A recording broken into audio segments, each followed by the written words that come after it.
All right, friends, welcome back. It's time for a Rabe review. Today's a unique Rabe review because I'm going to do something different. However, the first thing I want to tell you about was something I wasn't ready for, but I'm excited. I'm going to get emotional, Paula. I'm getting emotional now because there was an announcement made on Monday that I've been hoping and praying for. I had heard rumors. I had heard rumblings. I had heard through the grapevine maybe another season of a show. But here's what had happened, guys. I wasn't ready, but on Monday, my favorite social media account posted this video. This is not a drill. Take a look.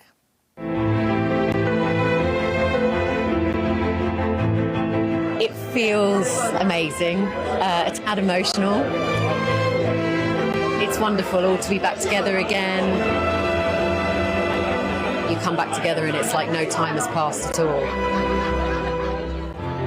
We're so happy to announce that we're in production for the third Downton Abbey movie. We can't wait to see you.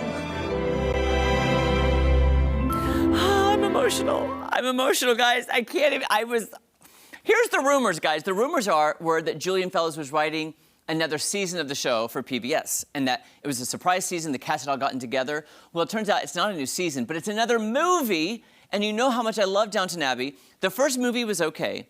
The second movie, A New Era, Downton Abbey, was amazing. Like, I've watched that actually on repeat in my movie room because I love it so much. I have the poster in my movie room. So to know they're getting together for another, now here's the thing, guys, just quickly. You know, spoiler alert, if you didn't watch Downton Abbey 2, the movie, Maggie Smith, her character, you know, it's not possible for her to be in the third movie, if you know what I'm saying. I don't want to say it out loud, but at the end of Downton Abbey, A New Era, Maggie Smith kind of, you know, her character was sent off to the great beyond. So I don't know what that's going to be like for the next movie because everybody loved Maggie Smith. But all the characters so far are returning with some familiar faces from the series. Cora's brother will be back. Anyway, I'm just so excited. No word yet on when it will hit theaters. I know they're in production right now. I'm just hoping and praying it'll be sooner than later because, you know, I love it. By the way, I did text Chris Luzader, who actually fell asleep during the first movie with me. I took her to it, and she was so bored she fell asleep. And then I texted her and said, oh, Downton Abbey 3 is on the way. And she goes like, I can wait. How dare you, Chris Luzader? I'm just saying. Okay, so be on the lookout for that. I was just very excited. Okay, on a side note now, I was on the Real TV Critics' Choice Award nominating committee this year for the Best in Reality TV, and the nominations came out on Monday. So, Miss Paula, I'm gonna have you come over and just talk about TV shows with me. I picked some of the categories because I know our viewers will recognize some of these shows because either I've reviewed them or they're right here on Fox. Okay. Which is very exciting for our Real TV Critics' Choice Awards held in June. So let's take a look at this screen right here, and we're gonna take a look at the best competition series, talent or variety. Here are the nominees: American Idol, America's Got Talent, Dancing with the Stars, The Masked Singer, holler, So You Think You Can Dance, and The Voice. Now, you know my favorite on this list, of course, is The Masked Singer. It's right here on Fox. We review it every Friday. Right. So what do you think about these, Paula? I think some of them need to just go off the air. Oh! Tell me which ones. I'm kind of like over American Idol. I'm with you. I mean, come on. Yep. I do love America's Got Talent. Okay. It's more variety. It is. And then, I don't watch you So You Think You Can Dance I as don't much. either. I loved it at first, but... I used to watch Dancing with Stars. I don't know half the stars they're putting on there anymore. That's true. The Voice. Hey, I don't know some of the stars on The Masked Singer, okay? Yes, but it is kind of fun to try to figure it out in their little costumes and stuff. Yeah. So The Masked Singer is fun.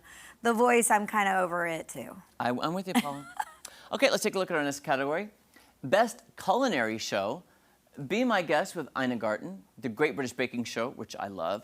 Master Chef Junior, right here on Fox. Next Level Chef, right here on Fox. Selena and Restaurant and Top Chef. I will tell you though, I know these, I love Next Level Chef. I do love that show. But the Great British Baking Show to me is comfort TV. It makes me happy. Thoughts, concerns? My kids love all the baking shows. I don't really watch the baking shows, but my kids love the baking shows. Okay, so we're gonna go with that. Wow. Okay, let's go to our next category, which is Best Relationship Show. Farmer Wants a Wife, holler. We were just talking about that. The Golden Bachelor, which I think Maddie likes. Jared Carmichael reality show, which is new, and it's so weird. It's good because it's so weird. I did watch that. Love is Blind, hello, reviewed it, loved it. Love on the Spectrum, hello, reviewed, I love it. And Swiping America. So, I love Farmer Wants a Wife, and I love It on the Spectrum because it follows people with autism and finding love, and I love that. Any thoughts on these? I haven't watched any of these. Okay, then that's okay, Paula. We do not judge around here, and you don't have to watch every single show. Okay, let's go on to Best Travel Adventure Show, The Great Food Truck Race, Lost Cities Revealed, Never Say Never, On the Roam, The Reluctant Traveler with Eugene Levy, and Somebody Feed Phil. Now, the reason I showed this one is I'm a new converter to The Reluctant Traveler with Eugene Levy. It is fantastic. He is so funny. So funny. Yes. And the locations he goes to, and he really is a reluctant traveler. Like, he does not like to travel. Oh. So when he actually traveled to Europe and go to these places, he's not really all in it. But he's like, I'll go for the experience and for the TV show. Right. And Somebody Feed Phil is just hilarious. He actually has a great theme song. Well, now I need to go watch both these. This one, you need to watch on your back deck with a glass of wine, and you will be so happy. Perfect. The Reluctant Traveler with Eugene Levy. Okay, our next category is the best ensemble cast in an unscripted series.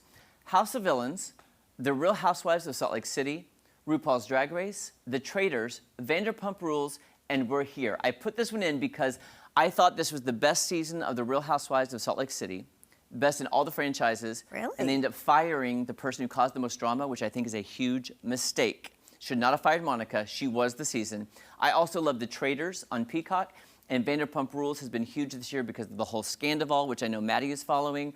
So I just really liked this category. Well, this is a good one for me because I'm all about Vanderpump Rules. Okay. My Maddie? husband makes fun of me that I watch this show.